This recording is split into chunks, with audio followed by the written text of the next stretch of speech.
Bienvenidos a Evidencias, continuando con esta serie acerca de los orígenes.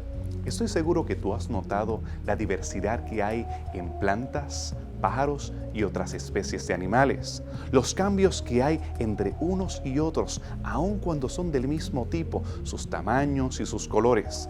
¿De dónde salió esta diversidad? ¿Será que es selección natural, microevolución, macroevolución? ¿Cómo los científicos naturalistas y los científicos que son creacionistas pueden responder a esas preguntas sobre la diversidad que hoy vemos en la naturaleza? Si quieres respuestas, acompáñanos aquí en Evidencias.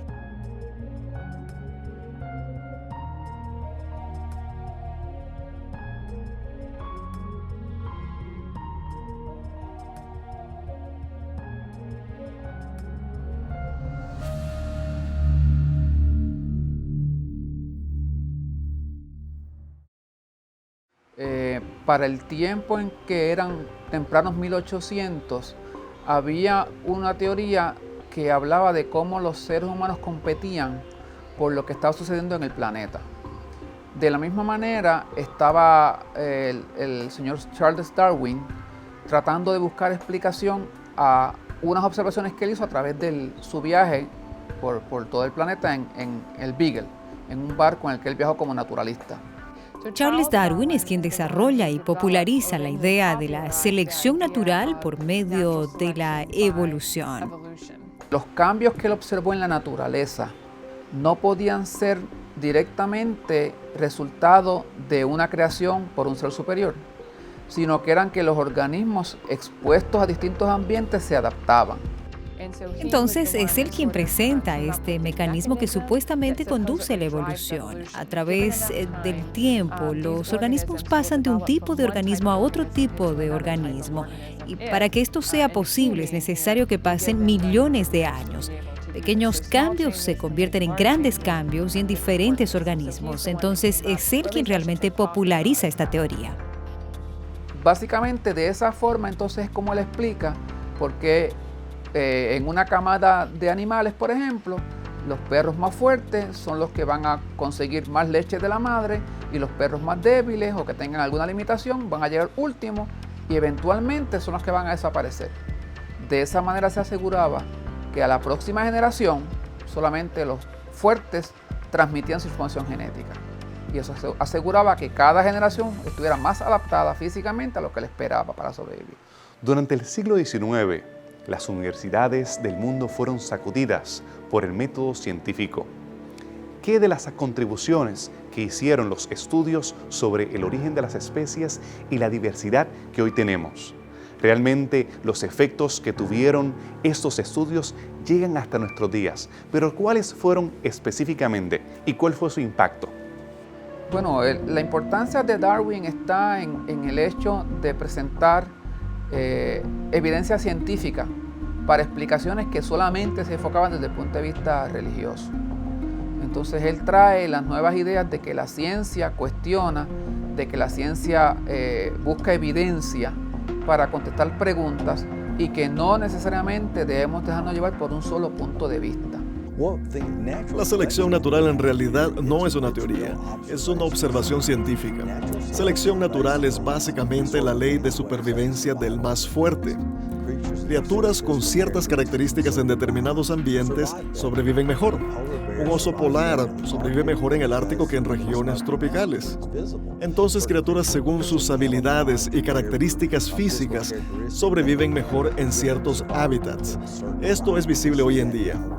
Luego, no es una teoría, y sí algo científico. Vemos que las características más favorables a la supervivencia son pasadas para las próximas generaciones y ya las menos favorables van desapareciendo. Ahora, lo que los naturalistas afirman es que con el transcurrir del tiempo, este proceso permite que criaturas, por medio de mutaciones y otros eventos, se conviertan en otras criaturas, pero no se comprueba científicamente. Se habla de que Darwin reconocía que él tenía una pequeña cajita negra. Preguntas que él no podía contestar. ¿Qué tal de las inconsistencias? Aquello que él no podía responder con el método científico, de forma naturalista. Cuando Darwin presenta la selección natural, tenemos que asumir que es algo que podemos observar hoy. No hay ninguna duda al respecto. Podemos observar los organismos cambiando según su adaptación al ambiente y a la competitividad. Entonces, vemos que esto sucede y que creacionistas y evolucionistas están de acuerdo en eso, pero difieren en las consecuencias de estos cambios a lo largo del tiempo. La selección natural es real. Las evidencias las podemos ver hoy a cada día. Sucede de forma natural a nuestro alrededor. Los vemos, por ejemplo, en el trabajo en las estancias y criaderos, con la procreación y el cuidado de animales como caballos, perros o algunos otros, con la finalidad de exhibirlos, venderlos o utilizarlos para producir alimento de buena calidad. Es lo que vemos hoy en día. Pero perros siguen siendo perros y vacas siguen siendo vacas.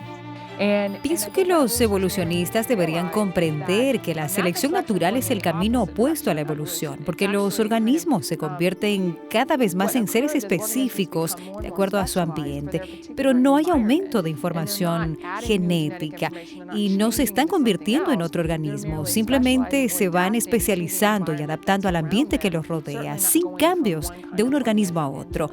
Nuevamente, lo que observamos hoy es consistente con la creación y no con la teoría de la evolución. El origen de la vida empieza básicamente de la nada. O sea, no hay nada preexistente que la selección pueda decir que es más favorable para que la vida surja de una manera o de otra manera. Entonces, desde ese punto de vista, es mucho más fácil para la selección natural trabajar y explicar cómo las cosas van cambiando en base a la presión que el ambiente les crea y cómo tienen que adaptarse, que explicar de dónde salen las cosas todas. Cuando analizamos el registro fósil, no encontramos especies intermedias entre una especie y otra. Lo que sucede es que los evolucionistas presentan esta idea de cómo llegar de un punto A un punto B, de cómo llegar de un chimpancé a un ser humano.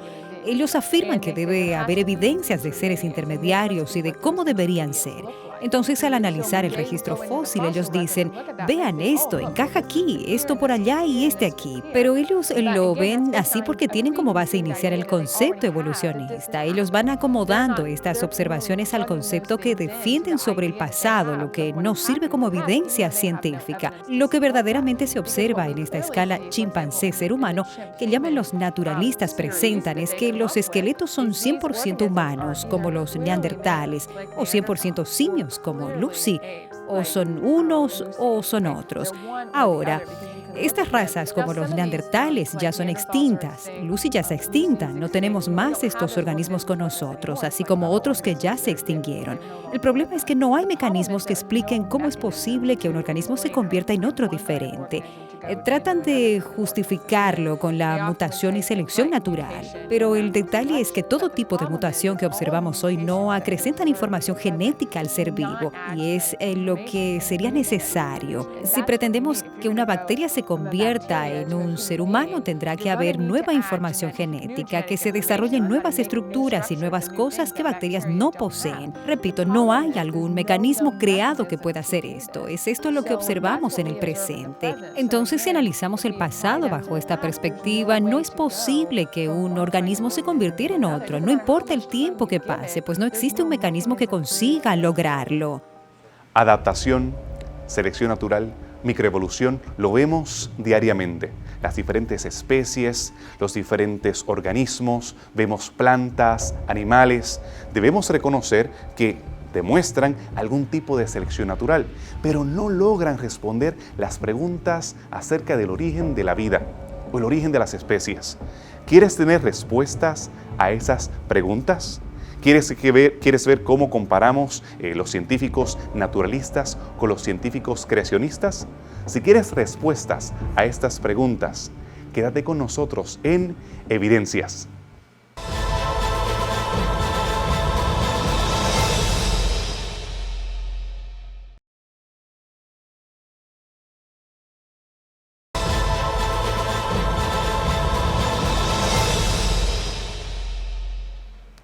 Hemos regresado a estar con ustedes en este programa de Evidencias.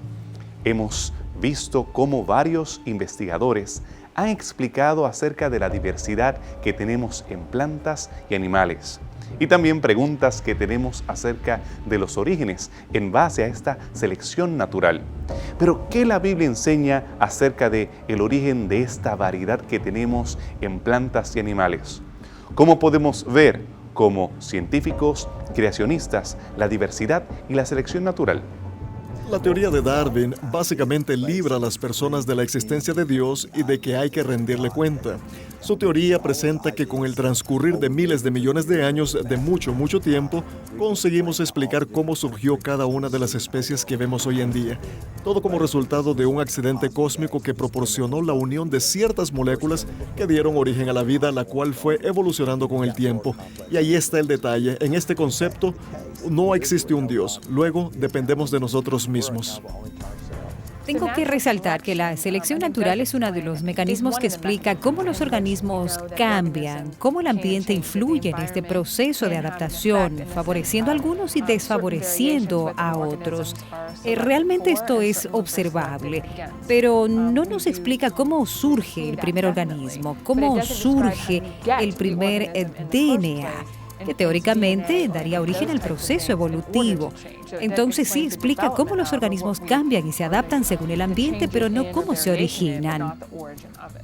La Biblia no es un libro de ciencia como para explicar todo lo científico en detalle, pero el término especies, desde el punto de vista biológico, se refiere a un organismo que está precisamente definido con unas características que lo hacen único e individual. Desde el punto de vista biológico en sí, una especie es un organismo que solamente puede reproducirse, por ejemplo, con miembros de su mismo grupo. En el caso de la Biblia, se sugiere que las especies surgen como resultado directo de la mano de Dios, como parte de la creación. Dios conocía lo que se había hecho en cada ambiente y entonces diseñó organismos que podían aprovechar al máximo las condiciones que estaban en dichos ambientes. Los cambios que Darwin observó en las Islas Galápagos lo podemos ver en diferentes partes del mundo, no solamente en finches y plantas, lo podemos ver en otros organismos y aún en órganos dentro de algunas de esas criaturas. ¿Cómo las podemos explicar? ¿Qué de micro y macroevolución? ¿Qué acerca de la selección natural y cómo podemos compararla con lo que nos dice la Biblia?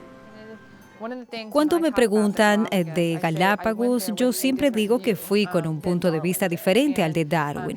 Él llegó allí con la idea de que las cosas van cambiando con el transcurrir del tiempo y entonces al analizar los finches, por ejemplo, vio que realmente eran diferentes. El tamaño era diferente, los colores eran diferentes, pero no dejaban de ser finches. Pero la idea es, él fue con la idea de que si no existe Dios y la Tierra tiene millones de años de vida, probablemente con el tiempo un finche podría evolucionar y transformarse en un otro tipo de ave o en un otro tipo de organismo. Cuando yo fui con el concepto de que la Biblia es verdadera y que Él existe. Y al ver los finches, concluyo que Dios creó a un finche, que con el tiempo se fueron dando algunas variaciones. No grandes variaciones al punto de convertirse en otra ave, pero sí variaciones que originaron diferentes especies de finches. Cuando usamos los términos macroevolución y microevolución, pasa la idea de que aceptamos la teoría evolucionista. Microevolución es básicamente selección natural, pequeños cambios en las criaturas. Vemos variaciones en pájaros, vacas, perros, gatos. Esto es visible en la biología. Ya macroevolución significa que estos pequeños cambios durante millones de años permiten que un perro se transforme en otra criatura. Entonces, cuando me preguntan sobre esto, lo primero que digo es que no me gusta usar estos términos, porque da la impresión que soy evolucionista. Yo sí creo en la selección natural, pero selección natural no es la transformación de un ser en otro.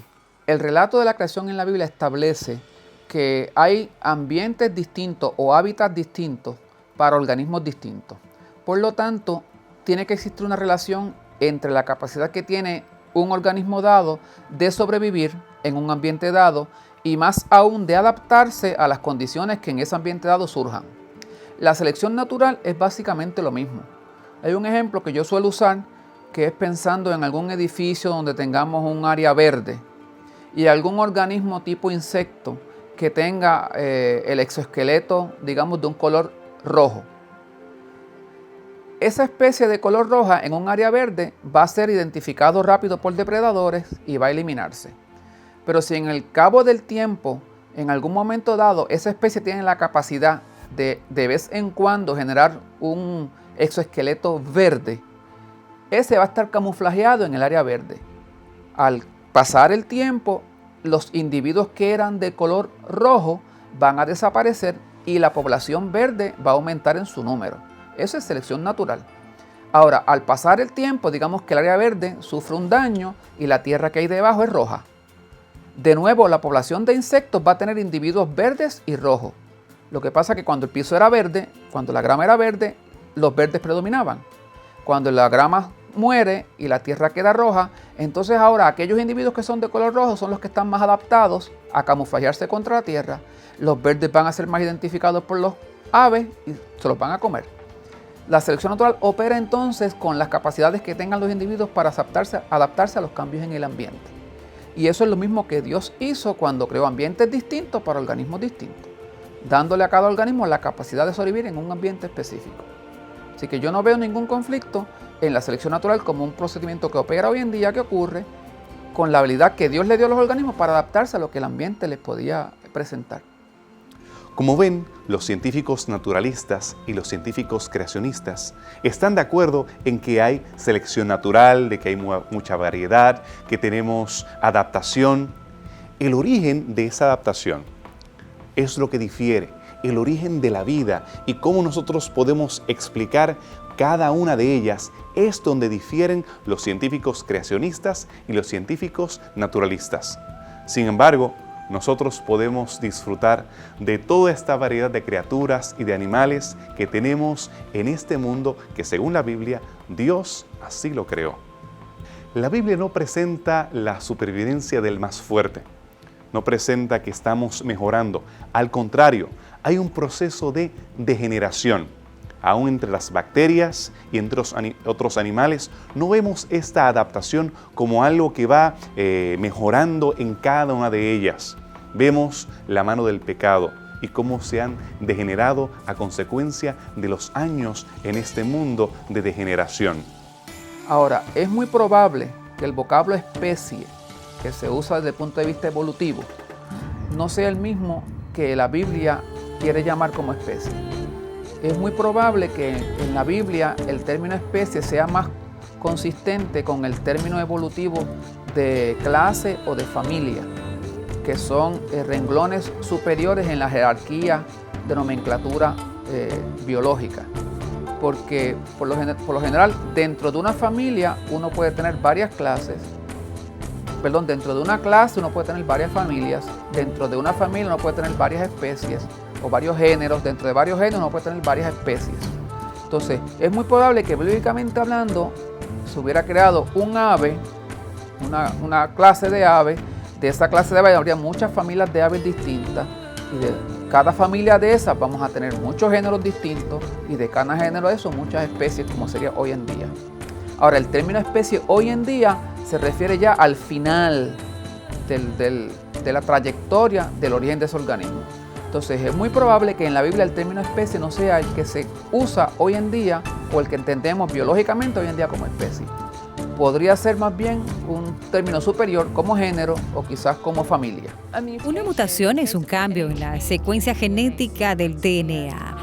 Y esto puede suceder de varias maneras. Puede ser algo que se agrega o se elimina en alguna parte del DNA, el cambio de un tipo de componente del DNA en otro tipo. La mayoría de estas mutaciones no afectan al organismo, lo que llamamos de mutación silenciosa. Pero por otro lado, sí hay algunas que pueden causar grandes daños como cáncer, deformaciones y otras situaciones. Entonces esto es lo que causa una mutación. No se agregan grandes y nuevas cosas. Es más, se elimina, se resta información genética. Luego no llegamos a ningún lugar, no importando cuánto tiempo pase ni la cantidad de mutaciones que sucedan. No surgirán organismos mejorados, pero sí deteriorados. Lo que se hace hoy en día es tratar de conseguir organismos nuevos que estén surgiendo. El proceso de evolución es un proceso que se supone que es muy lento, así que es muy difícil que en una generación o quizás en un ciclo uno pueda ver, o en un siglo uno pueda ver especies evolucionando. Sí se encuentran especies nuevas o lo que se llaman subespecies, que son organismos que tienen algún pequeño cambio con respecto a un organismo anterior. Así que el proceso de selección natural hoy en día básicamente es casi imperceptible. Lo que podemos ver son, cuando llegamos a un lugar nuevo, qué especies están habitando ahí y cómo difieren de sus compañeros u organismos parecidos a ellos en otro lugar. Y entonces esas diferencias que tengan se le pueden atribuir a que están viviendo en un ambiente nuevo o en un ambiente distinto al que habitan sus congéneres en otro lugar. La palabra de Dios nos dice que hay un Dios creador que nos ama y que creó todo en 6 días. Él creó al hombre a su imagen, pero nuestra desobediencia trajo la muerte física y corrompió toda su perfecta creación. Nosotros le debemos a Él, porque nuestra vida no nos pertenece, le pertenece a Él. Y este mundo se sigue destruyendo porque continuamos desafiando a nuestro Creador, y esto es un gran problema. Porque el salario del pecado es la muerte, pero aún así Dios proveyó una salida, y esa salida es Jesucristo, quien se hizo hombre y llevó sobre sí nuestra culpa, la culpa que nosotros merecíamos. Pero si confiamos en Él, seremos felices con Él para siempre. Entonces concluimos que o pertenecemos a un Dios creador o somos dueños de nosotros mismos. O fuimos hechos a la imagen de Dios o somos el resultado de un accidente cósmico. Esta es la diferencia entre el creacionismo y el darwinismo. La Biblia presenta que fue en la gran creatividad de Dios que se originaron tantas especies y que Él indudablemente guió el proceso más allá del Edén. Continuó haciéndolo y lo continúa haciendo hoy, permitiendo que varios organismos se puedan adaptar y puedan embellecer este mundo. Si realmente te interesa el plan de Dios para este mundo, no solamente en el principio, sino en el presente y en el futuro, te invito a que nos escribas a nuestro correo electrónico o a nuestro blog y le des la oportunidad a la Biblia a hablarte a ti acerca de este plan maravilloso que Él tiene para tu vida. Esperamos que nos puedas acompañar en el próximo programa que habla acerca de el origen del ser humano, aquí en Evidencias.